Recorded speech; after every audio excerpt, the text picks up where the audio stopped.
He raised taxes. He lost wars. He ignored his nobles. So they forced the king to do something no king had done before. Answer to the law. Let's get into it. Hey everyone, if you're studying for the Life in the UK test, this video will help you go beyond memorizing facts. You want to understand the story behind the words in the handbook. Here's what I suggest. Read the official material first. Then watch this video to really grasp what you read. It helps? Share it with a friend who's studying too.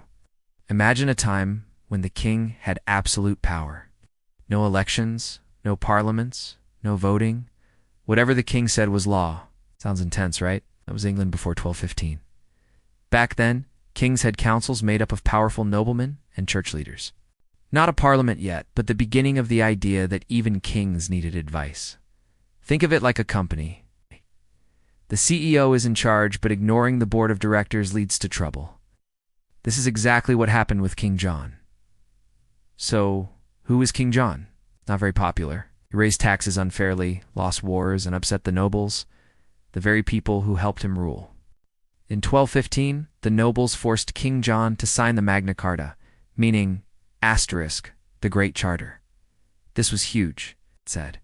Even the king must obey the law.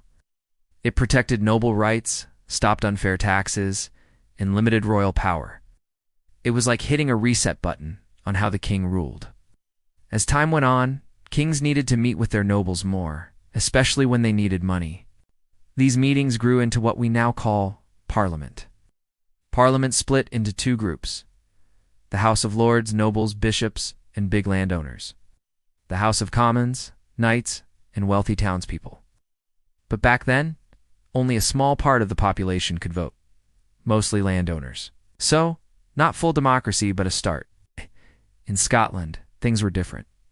Their parliament had three groups. It's called estates: the lords, the clergy, the commons.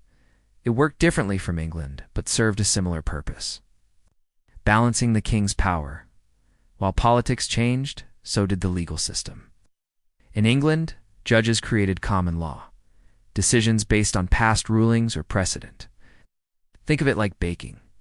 If you find a great cake recipe, you use it again and again.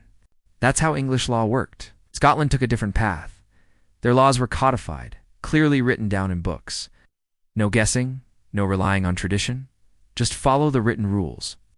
Today, both systems still exist. England and Wales use common law. Scotland follows codified law. To sum up, King John signed the Magna Carta in 1215. Even the king must follow the law.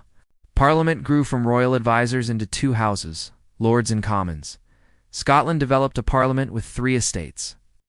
England's legal system is based on precedent, Scotland's unwritten rules. Understanding this isn't just about passing a test. It's about knowing how rights and freedoms were earned over centuries. From kings with absolute power to laws that protect everyone. This is the story of fairness and democracy in the UK. And now, you're part of that story. If this helped you, please like the video, share with a friend studying too, and subscribe for more helpful videos. Thanks for watching. Good luck on your life in the UK test.